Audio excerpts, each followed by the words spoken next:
मेरे YouTube channel में आज मैं बात करने वाला हूँ क्लास 7 की भूगोल का चैप्टर नंबर 3 जो है हमारी बदलती पृथ्वी। ठीक है, इस चैप्टर में को स्टार्ट करने से पहले हम कुछ बातें जान लेते हैं कि एक रंगीन क्या करना है कि एक रंगीन कागज़ लेना है और उसको गोल रोल करके मोड़ करके आधे भरे बीकर में रख लेना है और उस बीकर को क्या करना है, गर्म करना है। अब आप लोग देखेंगे कि जब जल गर्म होने पर क्या होगा कि जो कागज़ के जो डाले हैं आप वो ऊपर उठता है पानी की सतह के साथ साथ। ठीक है, अगर पानी ठंडा हो जाता है तो परतों के साथ साथ ये जो गोली नीचे बैठ जाती है, जो पेज का जो रोल करके डाला गया है पानी में वो नीचे बैठ जाता है। इसी तरह से जो पिघला हुआ मैग्मा जो है पृथ्वी के अंदर इसी प्रकार से काम करता है कि पृथ्वी के अंदर स्थित पिघला हुआ मैग्मा भी इसी प्रकार से गति करता है। मतलब जब गर्म होता है तो ऊपर की तरफ निकलता है और जब ठंडा होता है तो नीचे ही बैठ जाता है। तो चलिए चैप्टर को स्टार्ट करते हैं कि स्थल ना स्थलमंडल अनेक प्लेटों में विभाजित है। जो स्थलमंडल है अनेक प्लेटों में, ठीक है, अब टूटा हुआ मैं खंड खंड है, ठीक है, जिन्हें स्थलमंडलीय प्लेट कहते हैं, जिसको हम लोग क्या कहेंगे, स्थलमंडलीय प्लेट कहेंगे। आपको यह जानकर आश्चर्य होगा कि प्लेट हमेशा धीमी गति से चारों तरफ पृथ्वी के चारों तरफ घूमती रहती है, प्रत्येक वर्ष केवल कुछ किलोमीटर तक। मतलब जो प्लेट है, स्थलमंडलीय प्लेट है, वो पृथ्वी के चारों तरफ क्या करता है, घूमता रहता है। मतलब प्लेट हमेशा धीमी गति से, ऐसी गति है इसकी घूमने की गति कि हमको पता नहीं चलता है कि ये घूम रहा है, लेकिन प्रत्येक वर्ष कुछ किलोमीटर की दूरी तय करता है। ठीक है, पृथ्वी के अंदर पिघले हुए मैग्मे में होने वाली गति के कारण ऐसा होता है। अब ऐसा किस लिए होता है, पृथ्वी के जो अंदर पिघला हुआ मैग्मा है इसके कारण ये गति करता है। ठीक है, पृथ्वी के अंदर पिघला हुआ मैग्मा एक वृत्तीय रूप में घूमता है। जो वृत्तीय रूप में क्या करता है, मैग्मा घूमता रहता है पृथ्वी के अंदर, जैसा कि क्रियाकलाप में आप देखा गया, जैसे क्रियाकलाप इसमें देखे हैं। ठीक है, तो आगे चलते हैं और आगे तो है कि प्लेट की इस गति के कारण पृथ्वी की सतह पर परिवर्तन होते हैं। जो प्लेट की यही जो गति है इसी का कारण क्या होता है, सतह पर, पृथ्वी के सतह पर परिवर्तन होते रहते हैं। ठीक है, पृथ्वी की गति को उन बलों के आधार पर विभाजित किया गया है जिनके कारण ये गतियाँ उत्पन्न होती हैं, मतलब पैदा होती हैं। ठीक है, जो बल पृथ्वी के आंतरिक भाग में घटित होती है उसे अंतर्जनित बल कहते हैं या एंडोजेनिक फोर्स कहते हैं। ठीक है, जो पृथ्वी के अंदर भाग में होता है उसको हम क्या कहेंगे, कौन सा बल कहेंगे, अंतर्जनित बल कहेंगे या एंडोजेनिक फोर्स कहेंगे। ठीक है, एवं जो बल पृथ्वी के सतह पर उत्पन्न होते हैं उन्हें बहिर्जनिक बल कहते हैं या एक्सोजेनिक फोर्स कहेंगे। आगे है कि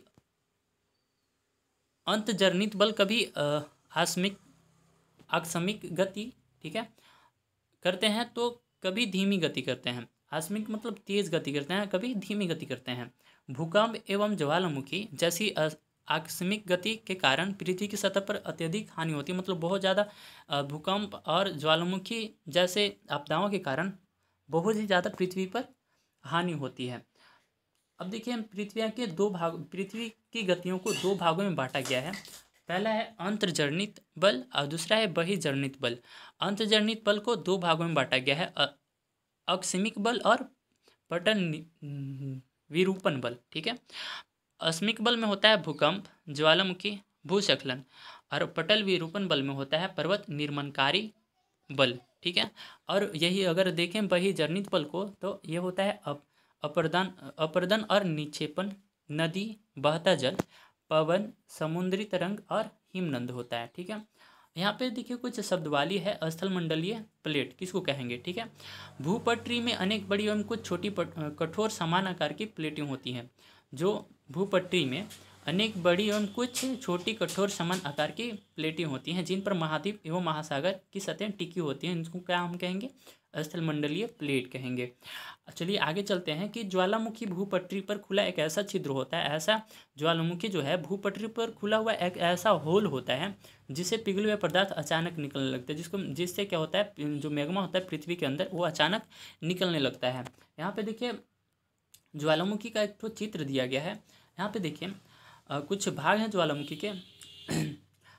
ये जो है पपटरी इसको कहेंगे, इसको मेंटल कहेंगे, ये है मेग्मा कोस्ट। ठीक है, ये ही मेग्मा कोस्ट है, ये जो अचानक निकलने लगता है पृथ्वी की सतह पर। सो सबसे जो ऊपरी जो भाग है इसको केंद्र कहेंगे, और जो ये जो निकलने वाला जो रास्ता है इसको हम क्या कहेंगे, निकासिया विंड कहेंगे। ये जो है जो निकलता है इसको लावा कहते हैं, ठीक है। तो चलिए आगे चलते हैं। इसी प्रकार स्थलमंडलीय प्लेट की गति करने पर पृथ्वी की सतह पर कंपन होती है। क्या होता है, स्थलमंडलीय जो प्लेट जब गति करता है तो पृथ्वी की सतह पर कंपन होता है। यह कंपन पृथ्वी की चारों ओर गति करता है। जो ये जो कंपन होता है प्लेटों के घूमने से या गति करने से, ये पृथ्वी के चारों ओर गति करता है, ठीक है। ये कंपन, इस कंपन को भूकंप कहते हैं। इसी कंपन को क्या कहेंगे हम लोग, भूकंप कहेंगे। भूपटल के नीचे वह स्थान जहाँ कंपन आरंभ होता है उसे उद्गम केंद्र कहेंगे, और जो भूकंप जहाँ से स्टार्ट होता है उसको क्या कहेंगे, उद्गम केंद्र कहेंगे। उद्गम केंद्र के भूसतह पर उसके निकटतम स्थान को अधिकेंद्र कहते हैं। और जो उद्गम केंद्र है जहाँ से भूकंप आरंभ होता है उसके आसपास के स्थान को हम लोग क्या कहेंगे, अधिकेंद्र कहेंगे। अधिकेंद्र से कंपन बाहर की और तरंगों के रूप में गमन करती है, मतलब तरंगों के रूप में बाहर आती है, ठीक है। अधिकेंद्र के निकट भाग में सर्वाधिक हानि होती है। जो अधिकेंद्र के आसपास के जो इलाके होते हैं उसमें भूकंप के दौरान बहुत ही ज़्यादा हानि होता है, एवं अधिकेंद्र में दूरी बढ़ने के साथ भूकंप की तीव्रता धीरे धीरे कम हो जाती है। और क्या होता है, अधिकेंद्र में अधिकेंद्र से दूरी बढ़ने के साथ साथ भूकंप की तीव्रता जो उसकी तेज है, जो जितनी तेज़ी से आती है वो कम होती जाती है, ठीक है। आगे यहाँ देखिए भूकंप का चित्रण दिया गया है। उद्गम केंद्र, ये जो जहाँ से स्टार्ट होता है भूकंप उसको हम लोग क्या कहेंगे, उद्गम केंद्र कहेंगे। और अधिकेंद्र इसके आसपास वाले इलाके को कहेंगे अधिकेंद्र। यहीं पे सबसे ज़्यादा तबाही होता है, ठीक है। अब देखिए जो भूकंप के तरंगे जैसे जैसे दूर होती जाएंगे भूकंप वैसे वैसे कम होते जाता है, ठीक है। यहाँ पे देखिए भूकंप के तीन प्रकार के तरंगे होती हैं। पहला है पी तरंगे, इस तरंगे और इल तरंगे, जिसको हम लोग देखेंगे क्वेश्चन, जब इसका क्वेश्चन आंसर करेंगे तो उस समय देखेंगे इसको भी, ठीक है। आगे चलते हैं। यद्यपि भूकंप की भविष्यवाणी संभव नहीं है, ठीक है। भूकंप का पहले इसका भविष्यवाणी नहीं किया जा सकता। जैसे वातावरण जैसे मौसम का भविष्यवाणी की जाती है, वैसे भूकंप की भविष्यवाणी नहीं की जा सकती है। लेकिन यदि हम पहले से तैयार हों तो इसका प्रभाव को निश्चित रूप से कम किया जा सकता है। लेकिन अगर हम पहले ही से तैयार हो भूकंप के लिए तो इसका प्रभाव जो है इसको कम किया जा सकता है। स्थानीय लोग कुछ सामान्य तरीकों से भूकंप की संभावना का अनुमान लगाते हैं, जैसे जानवरों का व्यवहार अध्ययन, ठीक है, तालाब में मछलियों का उत्तेजना, सांपों का धरातल पर आना। जैसे अगर भूकंप आने वाला हो तो जानवर बहुत ज़्यादा अजीब व्यवहार करने लगता है, जिससे हम लोग समझ आते हैं कि भूकंप आने वाला है। यहाँ पे देखिए कुछ जान लेते हैं कि भूकंप का मापन एक यंत्र से किया जाता है। जो भूकंप होता है उसकी जो माप होती है उसको एक यंत्र से किया जाता है, जिसको हम लोग क्या कहते हैं, भूकंप लेखी कहते हैं, ठीक है। भूकंप की तीव्रता रिएक्टर स्केल पर मापी जाती है। जो भूकंप की जो तीव्रता कितना तेज है भूकंप, उसको किस पे मापा जाता है, रिएक्टर स्केल पर मापा जाता है। जिस भूकंप की तीव्रता 2.0 हो, ठीक है, अथवा उससे कम हो, वो उसका प्रभाव नहीं के बराबर होता है। जो 2.0 के समीप होता है उसका जो प्रभाव होता है ना के बराबर होता है। जिस भूकंप की तीव्रता जिस भूकंप 5.0 होती है, जिसकी तेजी वो वस्तु को गिरने से क्षति पहुंचा सकता है, उसका जो मतलब वस्तु को वो गिरा सकता है। जिस भूकंप की तीव्रता 6.0 हो अथवा उससे अधिक होती है वह बहुत शक्तिशाली, और जिसका तीव्रता 7.0 हो अथवा अधिक होती है वह सर्वाधिक शक्तिशाली समझा जाता है, बहुत ही ज़्यादा क्षति पहुंचा सकता है। तो यहाँ पे देखिए कुछ है भूकंप से बचने की तैयारी कैसे करते हैं, सो देखेंगे। भूकंप के दौरान कहाँ आश्रय लें, मतलब कहाँ छिपे, भूकंप अगर हो तो हम लोग कहाँ छिप सकते हैं।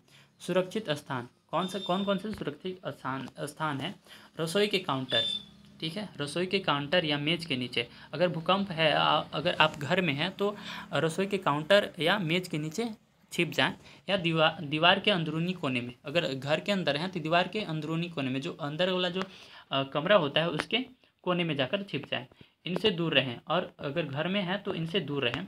आग वाले स्थान, जहां आग पकड़ सकती है वैसे स्थान, जहां आग है वहां से दूर रहें। चिमनी के आसपास तथा टूट सकने वाली खिड़कियां, दर्पण में तस्वीर या फ्रेम से अलग रहें, ठीक है, मतलब उससे दूरी बनाए रहें। पहले से तैयार रहें, ठीक है। अपने दोस्तों एवं पारिवारिक सदस्यों के बीच जागरूकता फैलाएं और एवं आपदा का सामना विश्वास से करें, ठीक है।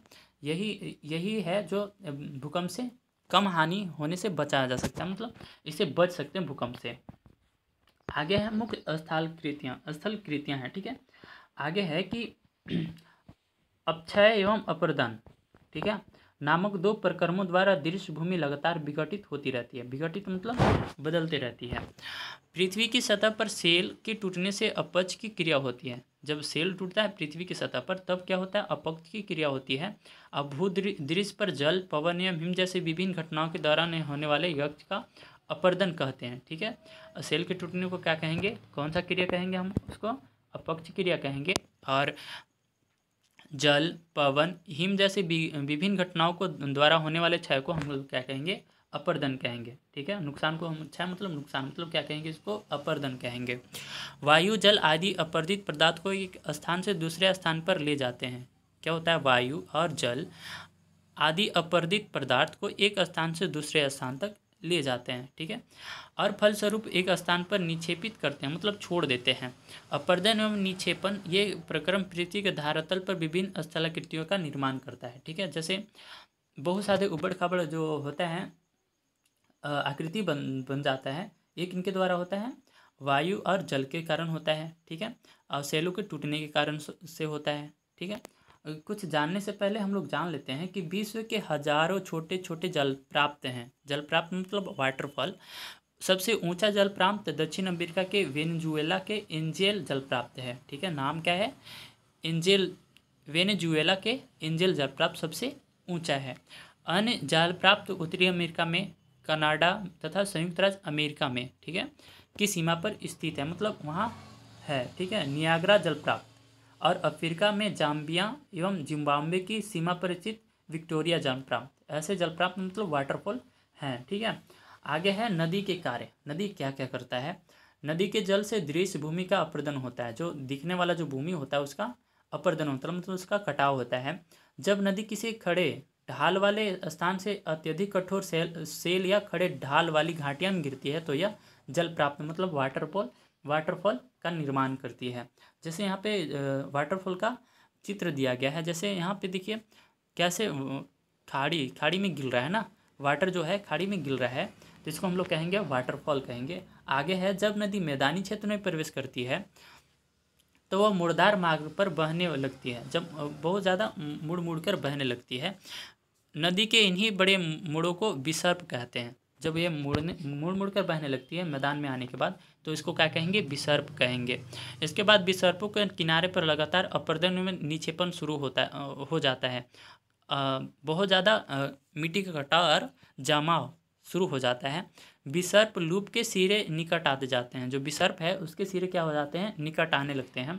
समय के साथ विसर्प लूप नदी में कट जाते हैं, ठीक है, नदी से क्या हो जाते हैं, कट जाते हैं और एक अलग झील बनाते हैं जिसे हम लोग चाप झील कहते हैं, ठीक है। यहाँ पे आप लोग चित्र देख रहे होंगे तो चाप झील का ऐसा चाप झील ऐसा होता है, ठीक है।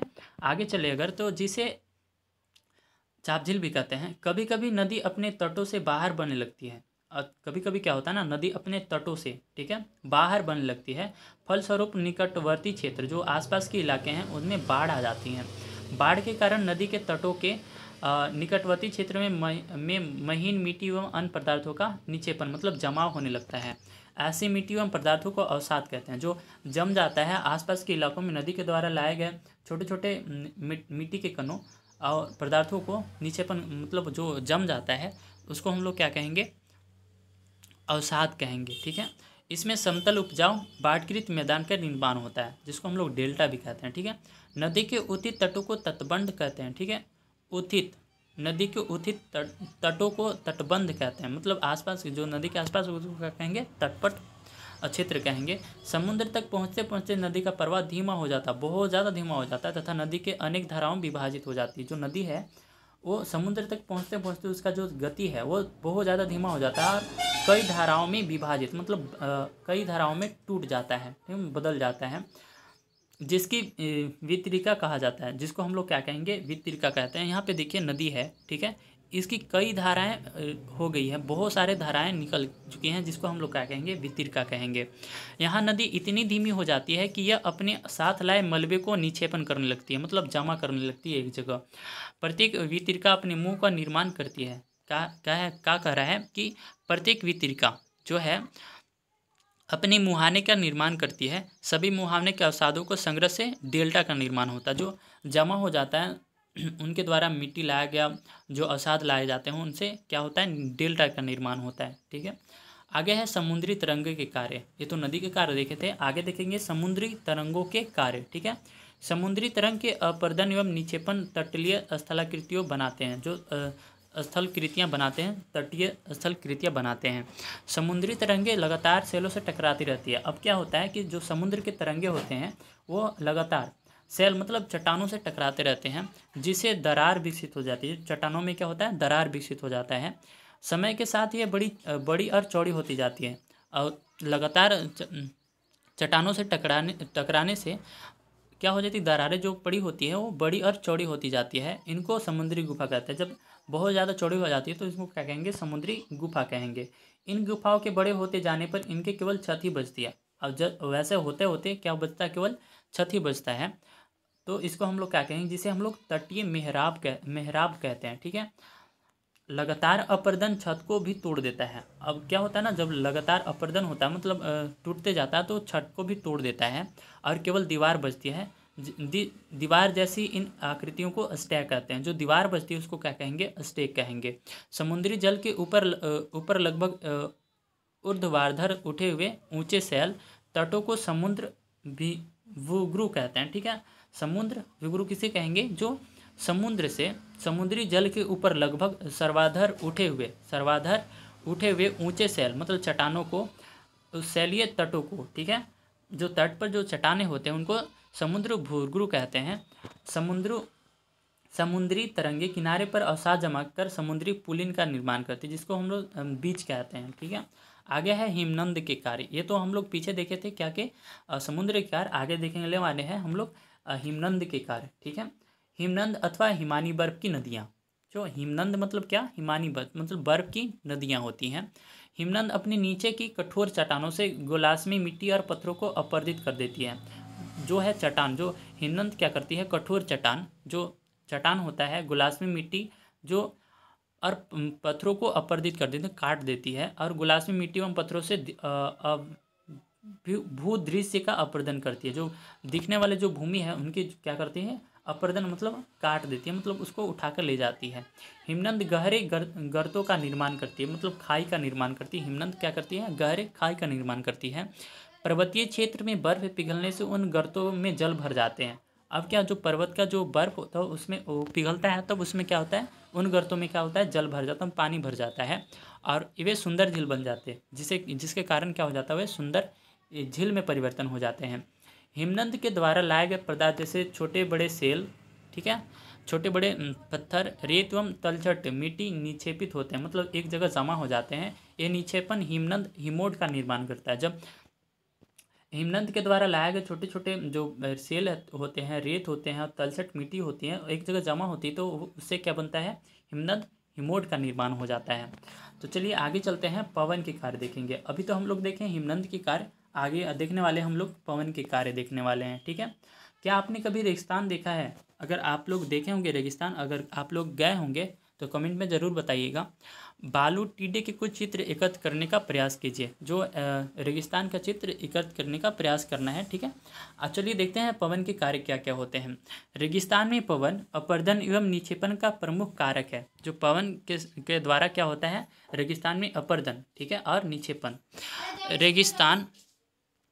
रेगिस्तान में आप छत्र के आकार के सेल देख सकते हैं। छत्र के आकार का मतलब कि जैसे छाता जैसे आकार का होता है ना, उस प्रकार के सेल पत्थर देख सकते हैं, जिन्हें सामान्य छत्रक, ठीक है, जिसको हम लोग क्या कहते हैं, समान छत्रक सेल कहते हैं। ऐसा कैसा बनता है, सो देखिए, पवन सेल मतलब जो हवा सेल के ऊपरी भाग की अपेक्षा निचले भाग को आसानी से काटती है। जो रेतीला हवा जो होता है, जब रेगिस्तान में जो हवा चलता है वो सेल के ऊपरी भाग की अपेक्षा निचली भाग को आसानी से काटती है। इसीलिए ऐसी सेल का आधार संकीर्ण एवं विस्तृत हो जाता है। आधार मतलब जो निचला भाग वो पतला होते जाता है और शीर्षक जो वैसा की वैसा ही रह जाता है। इसीलिए ये छत्रक के आकार के सेल दिखने लगते हैं। ठीक है, पवन चलने पर यह अपने साथ रेत को एक स्थान से दूसरे स्थान पर पहुंचाती है। जब रेगिस्तान में हवा चलती है तो क्या करती है, अपने साथ रेत को भी उड़ा लेती है और एक स्थान से दूसरे स्थान तक पहुंचा देती है।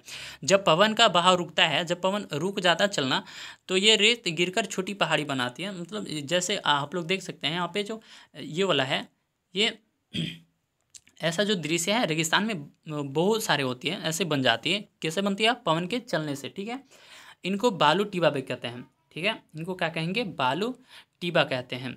जब बालू कम महीन और हल्के होते हैं, जब बालू के जो कण होते हैं वो महीन होते हैं और हल्के होते हैं, तो वायु उनको उठाकर अत्यधिक दूर ले जा सकता है। मतलब इसको बहुत ज़्यादा दूर ले जाएगा।